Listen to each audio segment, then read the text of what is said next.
నమస్కారం. ఘంటారావానికి స్వాగతం. ముందుగా ప్రధాన అంశాలు. ఢిల్లీలో సీఎంతో ఫాక్స్కాన్ చైర్మన్ భేటీ. ఫోర్త్ సిటీపై రేవంత్ రెడ్డి విజన్ అద్భుతమన్న యాంగ్ లియూ.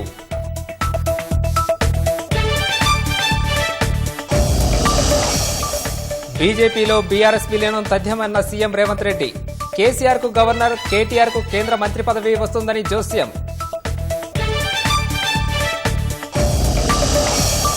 రేవంత్ విలీన వ్యాఖ్యలను తిప్పికొట్టిన కేటీఆర్. కాంగ్రెస్ లోనే బీఆర్ఎస్ విలీనమవుతుందన్న బీజేపీ.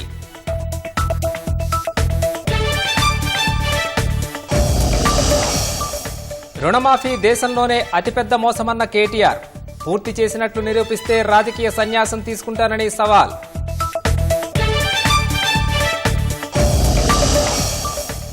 ఎమ్మెల్సీలుగా కోదండరాం, అమీర్ అలీ ఖాన్ ప్రమాణం.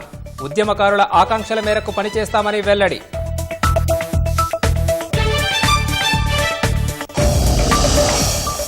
జమ్మూ కశ్మీర్లో సెప్టెంబర్ 18 నుంచి 3 విడతల్లో ఎన్నికలు. హర్యానాలో అక్టోబర్ 1న పోలింగ్.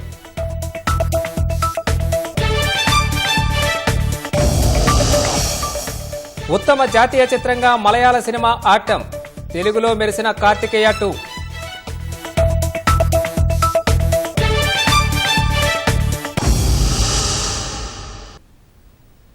పారిశ్రామిక సేవా రంగాలతో పాటు అన్ని సెక్టార్లలో విస్తరించే సత్తా హైదరాబాద్ మహానగరానికి ఉందని అంతర్జాతీయ దిగ్గజ పారిశ్రామిక సంస్థ ఫాక్స్కాన్ చైర్మన్ యాంగ్ లియూ అన్నారు.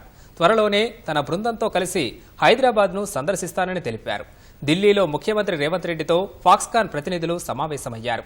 హైదరాబాద్లో పెట్టుబడులకు ఉన్న అనుకూలతపై సీఎం వారికి వివరించారు. ఫోర్త్ సిటీలో పెట్టుబడులు పెట్టాలని కోరారు.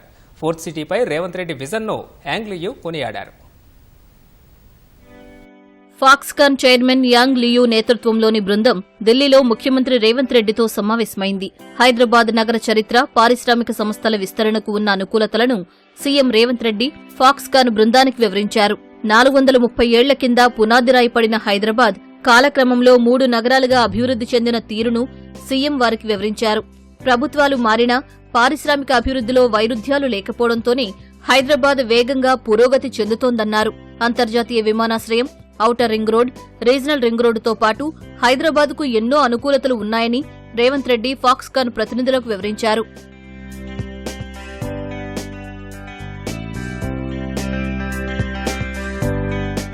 హైదరాబాద్ అభివృద్దిని మరింతగా పరుగులు పెట్టించేందుకు భవిష్యత్ అవసరాలకు తగినట్లు ఫ్యూచర్ సిటీ పేరుతో 4వ నగరాన్ని నిర్మిస్తున్నట్లు రేవంత్ రెడ్డి పేర్కొన్నారు.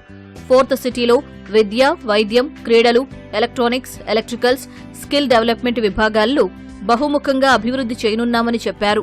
ప్రస్తుత ప్రపంచంలో అవసరమైన నైపుణ్యాలను యువతకు అందించేందుకు యంగ్ ఇండియా స్కిల్ డెవలప్మెంట్ యూనివర్సిటీని ప్రారంభిస్తున్నామన్నారు.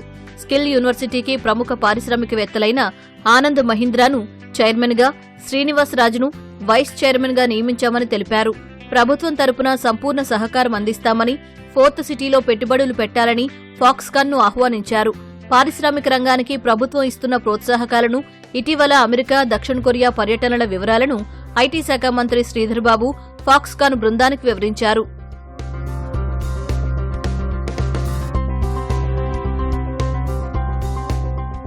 ఫోర్త్ సిటీ రూపకల్పన, పారిశ్రామిక అనుకూల విధానాలు, ముఖ్యమంత్రి రేవంత్ రెడ్డి దార్శనికత తనను ఎంతగానో ఆకట్టుకున్నాయని ఫాక్స్కాన్ చైర్మన్ యాంగ్ లియూ అన్నారు. ఫోర్త్ సిటీ విజన్ అద్భుతంగా ఉందంటూ రేవంత్ రెడ్డిని అభినందించారు. తాను సాధ్యమైనంత త్వరలో హైదరాబాద్ను సందర్శిస్తానని, అంతకుముందే తమ బృందం భాగ్యనగరాన్ని సందర్శిస్తుందని యాంగ్ లియూ చెప్పారు. బీజేపీలో బీఆర్ఎస్ విలీనం తథ్యమని ముఖ్యమంత్రి రేవంత్ రెడ్డి కీలక వ్యాఖ్యలు చేశారు. పార్టీ విలీనం తర్వాత కేసీఆర్ కు గవర్నర్, కేటీఆర్ కు కేంద్ర మంత్రి, హరీష్ రావుకు అసెంబ్లీలో ప్రతిపక్ష నేత పదవి ఇస్తారన్నారు.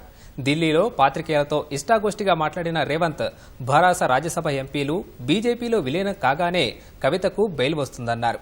4 రాజ్యసభ సీట్లకు సమానంగా బెయిల్ ఇస్తారని వ్యాఖ్యానించారు. తన కుటుంబ సభ్యులకు ప్రభుత్వం, పార్టీలో ఎలాంటి పదవులు ఇవ్వలేదన్నారు. తన కుటుంబ సభ్యులు అమెరికాలో ఎన్నో ఏళ్లుగా ఉంటున్నారని గుర్తు చేశారు. 7 సోదరులున్నారని, తాను సీఎం అయినంత మాత్రాన వారంతా ఇంట్లో కూర్చోరు కదా అని రేవంత్ రెడ్డి ప్రశ్నించారు. వారు వ్యక్తిగతంగా విదేశీ పర్యటనకు వెళ్లినా రాజకీయం చేస్తున్నారన్నారు. కాంగ్రెస్ ప్రభుత్వంలో ఒక్క పథకం కూడా ఆగలేదని, ప్రతి నెల 1వ తేదీనే ఉద్యోగులకు జీతాలు ఇస్తున్నామని గుర్తు చేశారు.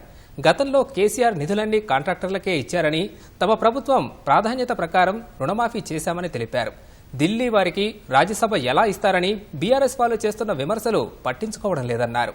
బీఆర్ఎస్ వాళ్ళు కంటి నొప్పి, పంటి నొప్పికి కూడా ఢిల్లీకే వస్తారు కదా అని విమర్శించారు. ఆ మాత్రం వైద్యం చేయలేని వారు చేసేవారు తెలంగాణలో లేరా అంటూ ప్రశ్నించారు. ఢిల్లీలో ప్రత్యేక ప్రతినిధి, ఢిల్లీలో మీడియా సలహాదారు ఎవరికి ఇచ్చారో కేసీఆర్ గుర్తు చేసుకోవాలన్నారు. పీసీసీపై నిర్ణయం తన చేతిలో లేదన్న రేవంత్ రెడ్డి అధిష్టానమే నిర్ణయం తీసుకుంటుందని పునరుద్ఘాటించారు. తన అభిప్రాయం ఎప్పుడో అధిష్టానానికి చెప్పానని స్పష్టం చేశారు. విలీనమవుతుందన్న వ్యాఖ్యలను పార్టీ కార్యనిర్వాహక అధ్యక్షుడు కేటీఆర్ ఖండించారు. రేవంత్ రెడ్డి అమెరికా అధ్యక్షుడు కాబోతున్నారని నేను చెబుతున్నానని, ఇది నిజమేనా అని వ్యంగ్యాస్త్రాలు సంధించారు. రేవంత్ రెడ్డి గారు అమెరికా అధ్యక్షుడు కాబోతున్నాడు. నేను కూడా చెప్తా, ఏముంది స్టోరీ? దీన్నే అంటారు, చెప్తున్నా. రేవంత్ రెడ్డి గారు తొందరలో అమెరికా అధ్యక్షుడు కాబోతున్నాడు. మొన్న ఆయన ఎవరు చెప్పింది కదా అక్కడ మీటింగ్లో, కేజీఎఫ్లో వెళ్ళను, మనోడు ఎవడో అవుతాడు అమెరికా అధ్యక్షుడు అని. ఈయన అవుతాడేమో మరి.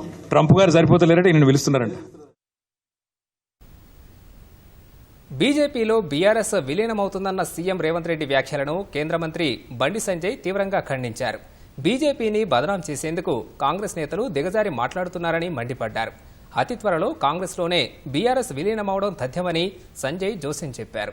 కేసీఆర్ను ఏఐసీసీ వర్కింగ్ ప్రెసిడెంట్, కేటీఆర్ను పీసీసీ చీఫ్, హరీష్ రావుకు మంత్రి పదవి, కవితకు రాజ్యసభ పదవులు ఖాయమన్నారు. కవితకు బెయిల్ ఇవ్వాలా వద్దా అనేది కోర్టుల పరిధిలోని అంశమని, కవిత బెయిల్కు బీజేపీకి ఏం సంబంధమని ప్రశ్నించారు. ఆప్ పార్టీని విలీనం చేసుకుంటేనే మనీష్ సిసోదియాకు బెయిల్ వచ్చిందా అన్నారు. ముఖ్యమంత్రి పదవిలో కొనసాగుతూ రాజకీయ లబ్ధి కోసం గౌరవ న్యాయస్థానంపై బురద చల్లి కోర్టుల ప్రతిష్టను తగ్గించడం దుర్మార్గమని బండి సంజయ్ దుయ్యబట్టారు. అటు బీజేపీలో బీఆర్ఎస్ విలీనం ఊహాజనితమైందని, నిజం కాదని మల్కాజ్గిరి ఎంపీ ఈటెల రాజేందర్ అన్నారు. ఇది కాంగ్రెస్ చేస్తున్న విష ప్రచారమని ఈటెల కొట్టిపారేశారు. రైతు రుణమాఫీ బోగస్ అన్నారు. సీఎం రేవంత్ రెడ్డి ఎన్నికల ముందు చెప్పిన మాట తప్పారని విమర్శించారు. హైడ్రా పేరుతో జరుగుతున్న హైడ్రామా ఆపాలన్న ఈటెల ఏం చేస్తున్నారో తమ దగ్గర చిట్టా ఉందని హెచ్చరించారు.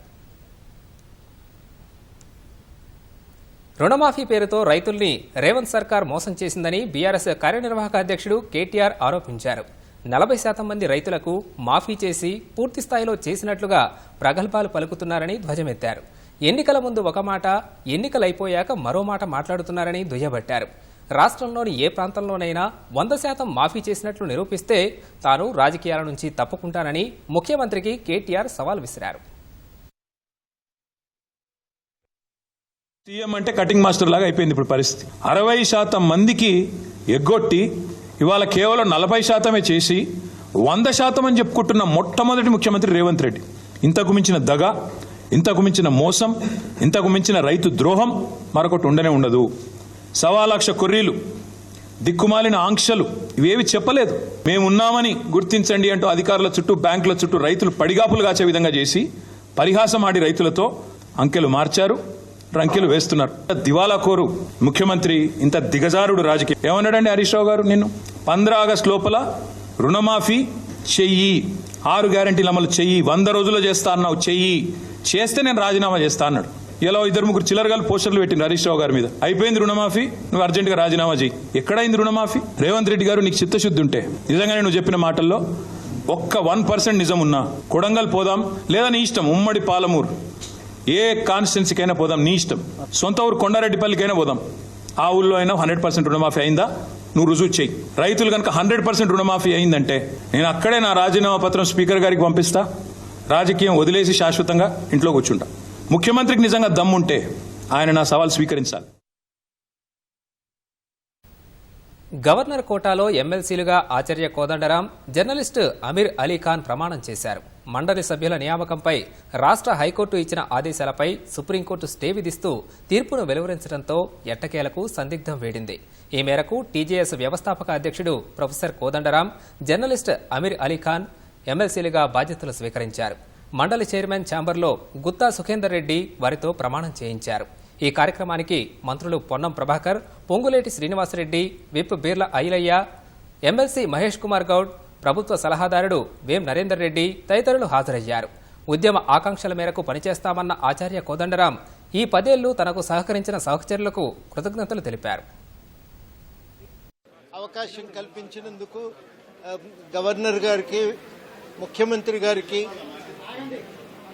ముందుగా కృతజ్ఞతలు తెలియజేస్తున్నా. మంది ఉద్యమకారులు చాలా ఆహ్వానించారు, సంతోషించారు. 50 మంది ఉద్యమకారులకు తెలంగాణ జనసమితి పార్టీ కార్యకర్తలందరికీ నాతో పాటు గత 10 సంవత్సరాలుగా తెలంగాణలో ఒక ప్రజాస్వామిక పాలన సాధించడానికి పోరాటంలో భాగస్వాములైన తెలంగాణ జనసమితి మిత్రులకు అందరికీ కూడా నేను ఈ సందర్భంగా కృతజ్ఞతలు తెలియజేస్తున్నా. కౌన్సిల్లో సభ్యుడిగా ఎంపిక కావటం ఒక అదనపు బాధ్యత, అదనపు అవకాశం అని మాత్రమే భావిస్తూ ఉన్నాం. ఉద్యమకారులందరి ఆకాంక్షల మేరకు, అమరవీరుల కుటుంబాల యొక్క ఆకాంక్షల మేరకు పనిచేయటమే మా బాధ్యత. బస్సుల్లో మహిళల ఉచిత ప్రయాణంపై మాజీ మంత్రి బీఆర్ఎస్ కార్యనిర్వాహక అధ్యక్షుడు కేటీఆర్ చేసిన వ్యాఖ్యలపై రాష్ట్ర మహిళా కమిషన్ నోటీసులు జారీ చేసింది. మహిళలపై చేసిన వ్యాఖ్యలపై వివరణ ఇవ్వాలని కేటీఆర్కు తాకీదునిచ్చారు. ఈ నెల 24న మహిళా కమిషన్ ఎదుట హాజరై వివరణ ఇవ్వాలని నోటీసుల్లో పేర్కొన్నారు. ఇప్పటికే ఈ అంశంపై తను యథాలాపంగా అన్నాను తప్ప మహిళల్ని కించపరిచే ఉద్దేశం లేదని ఎక్స్ వేదికగా వివరణ ఇచ్చారు. హైదరాబాద్ మహానగర పరిధిలోని పలు ప్రాంతాల్లో జోరు వాన కురిసింది. సికింద్రాబాద్, బోయినపల్లి, తిరుమలగిరి, అల్వాల్, ప్యాట్నీ, ప్యారడైజ్, బేగంపేట్, చిలకలగూడ, మారేడుపల్లిలో వర్షం పడింది. మేడ్చల్, కండ్లకోయ, కృష్ణాపూర్, దుండిగల్, గండిమైసమ్మ, కూకట్పల్లి, ఆల్విన్ కాలనీ, హైదర్ నగర్, నిజాంపేటలో వాన దంచికొట్టింది. బాచ్పల్లి, ప్రగతినగర్, కేపీహెచ్పీ, జూబ్లీహిల్స్, బంజారాహిల్స్, పంజాగుట్ట, అమీర్పేట్, ఎస్ఆర్ నగర్, మధురానగర్, ఈఎస్ఐ, సనత్ నగర్లో వరుణుడు జోరు చూపించాడు. ముషీరాబాద్, ఆర్టీసీ క్రాస్ రోడ్, చిక్కడపల్లి, హైత్నగర్, పెద్దాంబరపేటలో భారీ వర్షం కురిసింది. హైదరాబాద్లో వాతావరణ శాఖ రెడ్ అలర్ట్ జారీ చేసింది. పలు ప్రాంతాల్లో కుండపోత వర్షాలు పడతాయని హెచ్చరించింది. నగర పౌరులు అప్రమత్తంగా ఉండాలని వాతావరణ శాఖ కోరింది.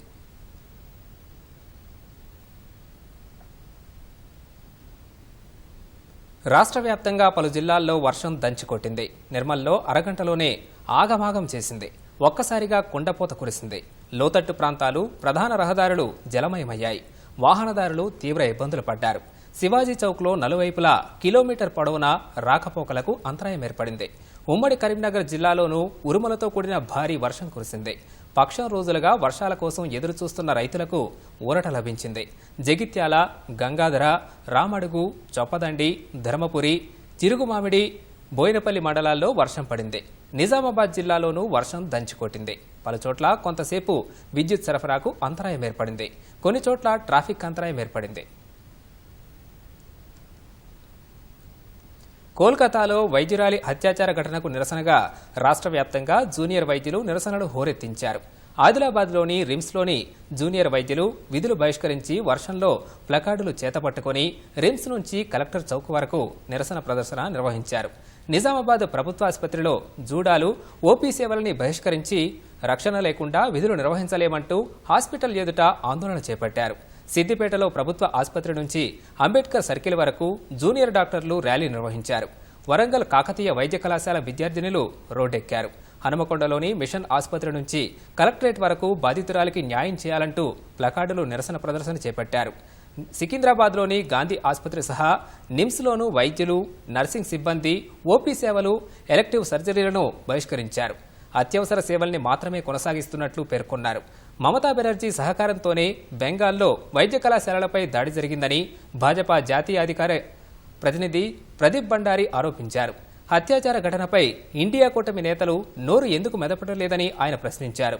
వైద్యురాలిని అతి కిరాతకంగా ముఖ్యమంత్రి మమతా బెనర్జీ నైతిక బాధ్యత వహించాలని సిపిఐ జాతీయ కార్యదర్శి నారాయణ డిమాండ్ చేశారు. నిందితులను తప్పించే ప్రయత్నం చేస్తున్నారని ఆయన ఆగ్రహం వ్యక్తం చేశారు.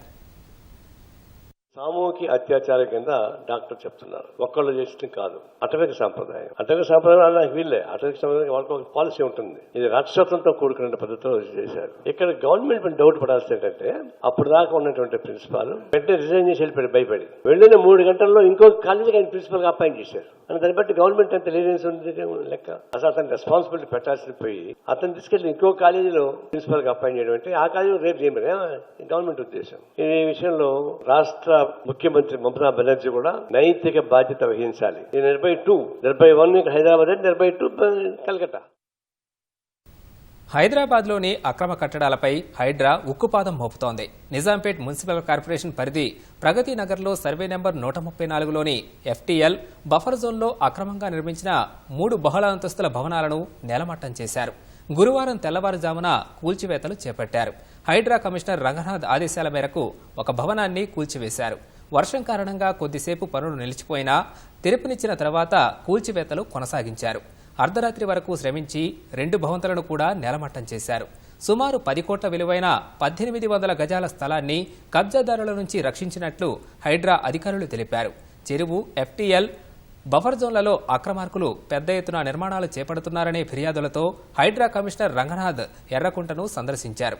అక్రమ కట్టడాల్ని కూల్చివేయాలని ఆదేశాలు జారీ చేసిన 28 గంటల్లోనే పూర్తిగా 3 భవంతులను నేలమట్టం చేశారు. కేంద్రపాలిత ప్రాంతం జమ్మూ కశ్మీర్తో పాటు హర్యానా అసెంబ్లీ ఎన్నికల షెడ్యూల్ విడుదలైంది. జమ్మూ కశ్మీర్లో 3, హర్యానాలో ఒకే విడతలో పోలింగ్ నిర్వహించనున్నారు. అక్టోబర్ 4న ఓట్ల లెక్కింపు జరుగుతుందని కేంద్ర ఎన్నికల సంఘం ప్రకటించింది. ప్రకృతి విపత్తు దృష్ట్యా వైనాడ్ పార్లమెంటు స్థానానికి ఇప్పట్లో ఉప ఎన్నిక నిర్వహించే అవకాశం లేదని CEC రాజీవ్ కుమార్ ప్రకటించారు. కేంద్రపాలిత ప్రాంతం జమ్మూ కాశ్మీర్తో పాటు హర్యానా రాష్ట్రంలో శాసనసభ ఎన్నికల నగారా మోగింది. జమ్మూ కాశ్మీర్లో మొత్తం 90 శాసనసభ స్థానాలు ఉండగా 3 విడతల్లో పోలింగ్ జరగనుంది. జమ్మూ కాశ్మీర్లో 10 ఏళ్ల తర్వాత అసెంబ్లీ ఎన్నికలు జరగనున్నాయి. ఆర్టికల్ 370 రద్దు తర్వాత అక్కడ తొలిసారి అసెంబ్లీ ఎన్నికలు జరుగుతున్నాయి. తొలి విడతలో సెప్టెంబర్ 18న 24 స్థానాలకు, సెప్టెంబర్ 25న రెండో విడతలో 26 స్థానాలకు, అక్టోబర్ 1న మూడో విడతలో 40 నియోజకవర్గాల్లో ఓటింగ్ జరగనుంది. జమ్మూ కాశ్మీర్లోని 90 స్థానాల్లో 74 జనరల్ కాగా 7 ఎస్సీలకు, 9 ఎస్టీలకు కేటాయించారు. మొత్తం 87 లక్షల మంది ఓటర్లు ఉండగా వారి కోసం 11,000 పోలింగ్ కేంద్రాలు ఏర్పాటు చేస్తున్నట్లు CEC రాజీవ్ కుమార్ తెలిపారు. 3.71 లక్షల మంది తొలిసారి ఓటు హక్కు వినియోగించుకోనున్నట్లు వెల్లడించారు.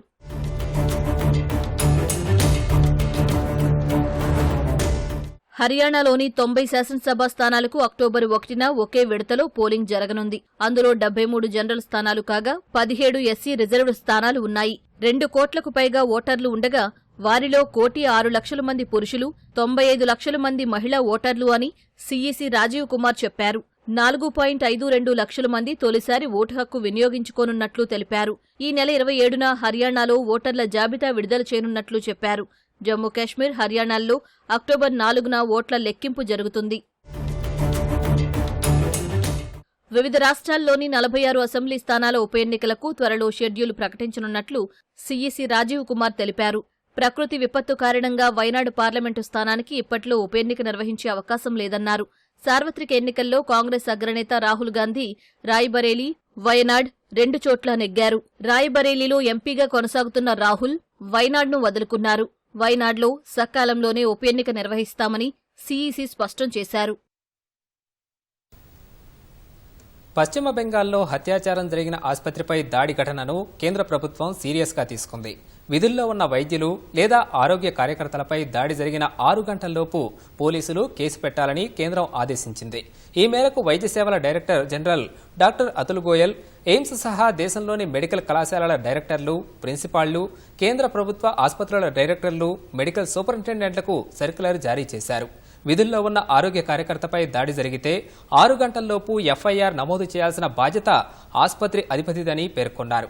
ప్రభుత్వ ఆసుపత్రుల్లో వైద్యులు, ఆరోగ్య కార్యకర్తలపై రోగులు కానీ వారి బంధువులు దాడులు చేయడం ఇటీవల కాలంలో సర్వసాధారణంగా మారిన విషయం తమ దృష్టికి వచ్చినట్లు కేంద్ర వైద్య సేవల డైరెక్టర్ జనరల్ అతుల్ గోయల్ తెలిపారు.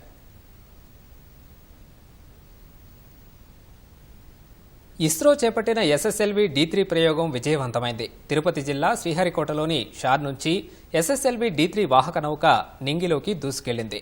ఈ ప్రయోగం ద్వారా 175 కిలోల EOS-08 ఉపగ్రహాన్ని విజయవంతంగా కక్షలోకి ప్రవేశపెట్టారు. మొత్తం 17 నిమిషాల పాటు ఈ ప్రయోగం సాగింది. విపత్తు నిర్వహణలో సమాచారం ఇచ్చేందుకు ఈ ఉపగ్రహం ఉపయోగపడనుంది. పర్యావరణం, ప్రకృతి విపత్తులు, అగ్నిపర్వతాలపై ఇది పర్యవేక్షించనుంది. ఇస్రోకు చెందిన UR రావు శాటిలైట్ సెంటర్లో EOS-ను అభివృద్ధి చేశారు. ఇందులో ఉండే electro optical infrared payload midwave, long wave ఇన్ఫ్రారెడ్లలో చిత్రాలను క్యాప్చర్ చేస్తుంది. విపత్తు నిర్వహణలో ఈ సమాచారం ఉపయోగపడుతుందని ఇస్రో పేర్కొంది. Ocean surface winds, soil moisture, cryosphere applications over Himalayan regions. 2022కు ప్రకటించిన 70వ జాతీయ చలనచిత్ర అవార్డుల్లో ప్రాంతీయ భాషా చిత్రాలు సత్తా చాటాయి. ఉత్తమ చిత్రం, నటీనటులు, సహాయ నటులు కేటగిరీ పురస్కారాలు ప్రాంతీయ చిత్రాలకే దక్కాయి. మలయాళ సినిమా ఆటంను ఉత్తమ చిత్రం అవార్డుగా వరించగా ఉత్తమ నటుడి పురస్కారం కాంతార చిత్రం హీరో రిషబ్ శెట్టికి దక్కింది. తమిళ చిత్రం తిరుచిత్రం బలంలో నటించిన నిత్య మేనన్, గుజరాతీ చిత్రం కచ్ ఎక్స్ప్రెస్లో నటించిన మానసి పరేఖ్లు ఉత్తమ నటి అవార్డును పంచుకున్నారు. 2022 డిసెంబర్ 31 నాటికి సెన్సార్ అయిన చిత్రాలకు ఈ అవార్డులను ప్రకటించారు. కేంద్రం ప్రకటించిన 70వ జాతీయ చలనచిత్ర పురస్కారాల్లో ఉత్తమ చిత్రంగా మలయాళ సినిమా ఆట్టం ఎంపికైంది. థియేటర్స్ లో విడుదల కన్నా ముందే వివిధ అంతర్జాతీయ చలనచిత్రోత్సవాల్లో ఈ మూవీని ప్రదర్శించారు. దేశవ్యాప్తంగా భారీ కలెక్షన్లు రాబట్టిన బ్లాక్ బస్టర్ మూవీ కాంతారా కథానాయకుడు రిషబ్ శెట్టికి ఉత్తమ నటుడి అవార్డు వరించింది. తమిళ చిత్రం తిరుచిత్రం బలంలో నటించిన నిత్య మీనన్, గుజరాతీ సినిమా కచ్ ఎక్స్ప్రెస్ లో నటించిన మానసి పరేఖ్ ను సంయుక్తంగా ఉత్తమ నటి అవార్డుకు జ్యూరీ ఎంపిక చేసింది. ఉత్తమ ప్రాంతీయ భాషా చిత్రాలుగా తెలుగులో కార్తికేయ 2, కన్నడలో KGF 2, తమిళంలో పొన్నియిన్ సెల్వన్ 1లు నిలిచాయి. హిందీ చిత్రం ఉంచాయిని తెరకెక్కించిన సూరజ్ బర్జాత్యాకు ఉత్తమ దర్శకుడి పురస్కారం వరించింది. బ్రహ్మాస్త్ర పార్ట్ 1కు ఉత్తమ visual effects, Ponniyin Selvan part 1కు ఉత్తమ సినిమాటోగ్రఫీ అవార్డులు దక్కాయి. ఉత్తమ బాలనటుడిగా మలయాళ చిత్రం మలికాపురంలో నటించిన శ్రీపాద్ నిలిచాడు. బ్రహ్మాస్త్ర పార్ట్ 1 పాటలకు గాను ఉత్తమ సంగీత దర్శకుడిగా ప్రీతం, పొన్నియిన్ సెల్వన్ 1 నేపథ్య సంగీతానికి గాను ఉత్తమ సంగీత దర్శకుడిగా AR రెహమాన్ నిలిచారు. ఉత్తమ ఒరిజినల్ స్క్రీన్ ప్లే, ఉత్తమ ఎడిటింగ్ అవార్డులు కూడా మలయాళ చిత్రం ఆట్టంకు దక్కాయి. తిరుచిత్రం బలం చిత్రానికి గాను జానీ మాస్టర్ కు ఉత్తమ కొరియోగ్రాఫర్ అవార్డు దక్కింది. KGF 2 చిత్రానికి గాను ఉత్తమ యాక్షన్ డైరెక్షన్ అవార్డు అన్బరీవుకు దక్కింది.